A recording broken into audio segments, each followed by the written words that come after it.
Hi, Mystery Recap here. Today, I'm going to explain an Australian science fiction film called 2067. Spoilers ahead. Watch out and take care. The premise of the movie is set in 2067, when the world has been destroyed beyond rehabilitation because of climate change. All plant life has been extinct. With a lack of plant life, the amount of oxygen in the air has decreased exponentially. People have to buy artificial oxygen to survive. 99% of the world has gone dark. People suffocate to death. In such conditions, only one city in Australia has survived, and it is all thanks to a company called the Chronocorp Corporation that manufactures synthetic oxygen. However, artificial oxygen causes a fatal disease called the sickness over time. Humankind has mere years before it goes fully extinct. Ethan White is a resident of the Australian city. He and his friend, Jude, work as mechanics in the Chronocorp Corporation. The corporation is also working day and night to find a cure for the sickness and a way to save the world. Ethan's wife, Xanthi, also has the sickness. Ethan works hard day and night to earn and buy her better oxygen. One day, as Ethan and Jude work in the tunnel, the Chronocorp CTO of Particle Research, Regina Jackson, summons them to her office. There, she introduces herself to the two, and tells them that humanity is going to die in a few years if the conditions do not change. She then reveals that Ethan is the only one who can help everyone and save humanity. Ethan is confused and doesn't believe her. But Regina insists he visit their lab. The lab has huge machinery. The lab doctor named Billy Mitchell introduces himself to Ethan, and looks at Ethan's wrist device for a second. They then explain to him that Ethan's father, Dr. Richard White, started this project 20 years ago. The machine that stands in front of them is a time machine called the Chronicle. In the first ever experiment done with the machine, they had to send radio waves into it to check what was on the other side.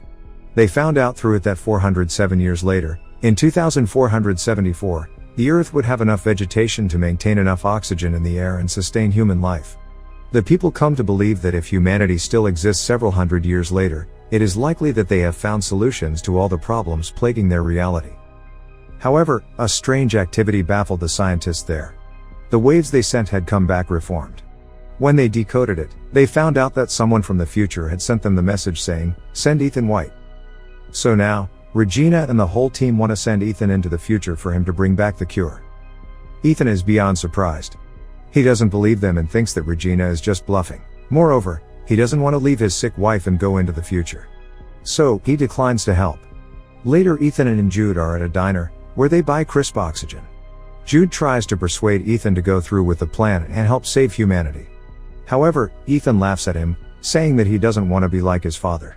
Ethan hates his father for never being there for him. 20 years ago, his father left home and went missing, while his mother was killed when he was a kid. Since then, he has been brought up by Jude, who he regards as his older brother as well as best friend.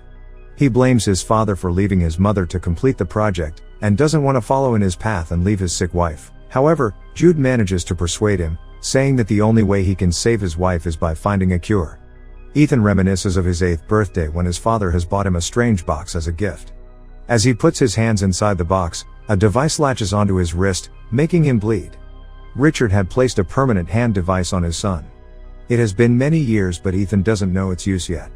Later at home, Ethan tells Xanthi everything that happened during the day, and she too insists him to go.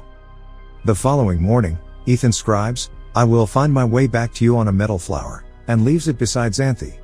He then goes to Regina's office again and tells her that if he can find only one cure, they will have to give it first to Xanthi.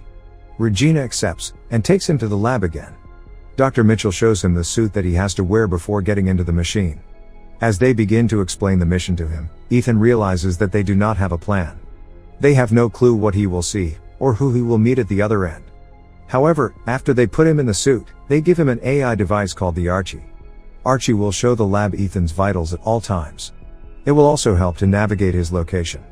Then, they finally throw him into the machine. Inside, Ethan moves at high speed through time. He falls from the sky and lands in an unknown jungle. The friction from the air causes his suit to catch fire, so he quickly gets out of it. Then, he looks around, and is astounded by the beauty of nature. He finds that the world has completely changed. The trees and the natural oxygen are back. He walks in the direction Archie directs him, and sees a bunker door of some sort. But what catches his eyes is a skeleton that lies right in front of the door. Its skull has a bullet hole in it. Furthermore, he looks at the name tag on it and is horrified to see his own name. The skeleton is Ethan's. Ethan also finds the skeleton's Archie, and plays the last recording on it. He hears a man say that this is the only way, and shoots Ethan. Just then, the device's power goes off. He is horrified, believing that this is the fate that awaits him. Then, he notices the skeleton's wrist device. It is identical to Ethan's, except the light glows green in the skeleton's device, but Ethan's has been red his whole life. That night, he lights a fire and eats wild berries. It turns out that the berries were poisonous. Ethan vomits and starts to go unconscious. Ethan wakes up after a while, and is surprised to see Jude in front of him. As it turns out, the lab saw Ethan's vitals dropping and assumed he was having a reaction to poison. So, they quickly sent Jude to the future, with the cure to save him. Sometime later, Ethan and Jude find that his skeleton remains there, which means his fate hasn't changed. They then use Archie to find another door. Some device scans Ethan's eye and grants them access. When they go in, a monitor welcomes him. It asks him for a DNA sample. When he accepts it, his wrist device begins to work, making him bleed. After the blood test, it goes green. The lights to the room turn on and they realize that they are in Chronocorp's lab, 407 years later. The time machine is in front of them too. Jude gets excited because now they have the means to go back to the past, but Ethan doesn't think so, saying they haven't changed anything, and he will end up dead, just like the dead Ethan. Ethan checks the system log and finds a holographic recording made by his father, who explains that the time machine was originally designed to collect the oxygen data in the future planet, and then transmit it back to the past. However, when his father first started the time machine, he received a message asking him to send his son to the future. Despite his misgivings, he chose to do so and made a DNA verification here for Ethan.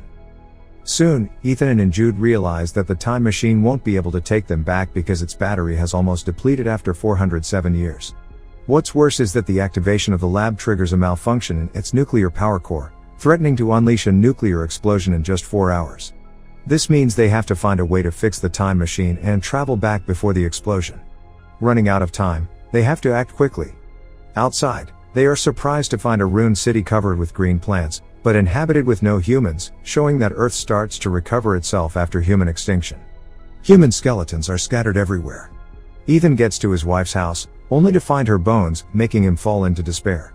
Jude tries to persuade him to go back to the past, as the cure against the sickness doesn't seem to exist even in the future world.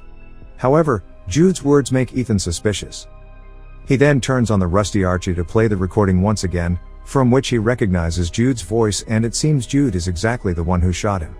Jude raises his gun at Ethan, strongly denying that he would shoot Ethan.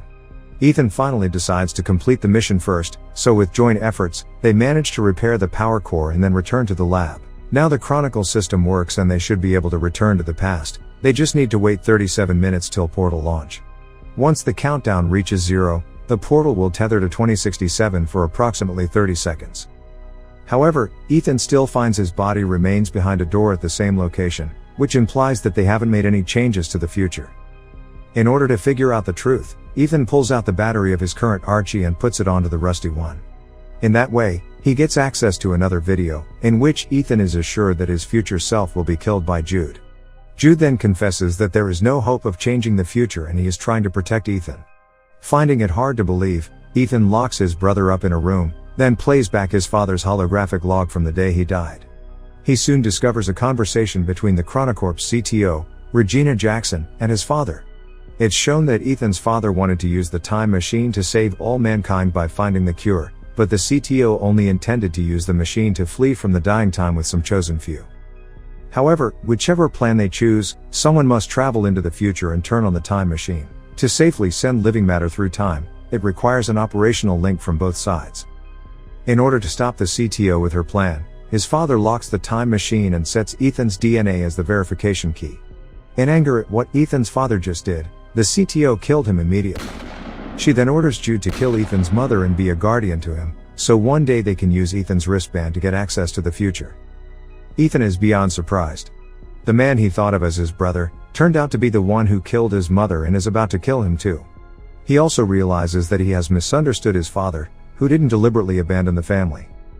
Knowing that Regina wants to bring a chosen few into the future, Ethan tries to shut the time machine down, but Jude rushes to stop Ethan and reveals that he's tasked here by the CTO to ensure that Ethan is sent in time to repair the power failure. Once Ethan activates the time machine, he should kill Ethan. However, Jude has formed close emotional relations with Ethan over the years. Seeing his brother-like friend in that state because of him, he is guilt-ridden. So, instead of shooting Ethan, he shoots himself dead. In rage and regret, Ethan is determined to fulfill his father's dying wish, which is to find the cure and save the dying humans. He looks into the monitor, and finds the very first message written by his father. He deduces that the message sent Ethan White was sent by himself. Hence, he codes in the message again and sends it into the past, along with many other things. Meanwhile, in the laboratory of the year 2067, the CTO with a group of privileged chosen people are waiting anxiously for the time machine to be activated. To their shock, however, the time machine sends back hundreds of extinct plants along with a copy of the recorded murder of Ethan's father. Soon after, the time machine is destroyed by Ethan, resulting in the collapse of the CTO's plan. In the end, the CTO is arrested due to the murder. The plants sent back to 2067 are cultivated to revitalize the planet. Ethan's wife also receives a flower sent from him and understands his choice. While Ethan has to stay in the future world alone, he buries Jude and forgives him. A butterfly catches his attention, and leads him again to the same entrance, where Ethan is happy to notice that the corpse of his future self is gone. He rushes to take a look at the world outside, and feels relieved to see a futuristic eco-friendly city, in contrast to the deserted one from earlier. His decision had changed the future of mankind. Subscribe for more videos like this, turn on notifications, and leave a like to help the channel out. Thank you for watching.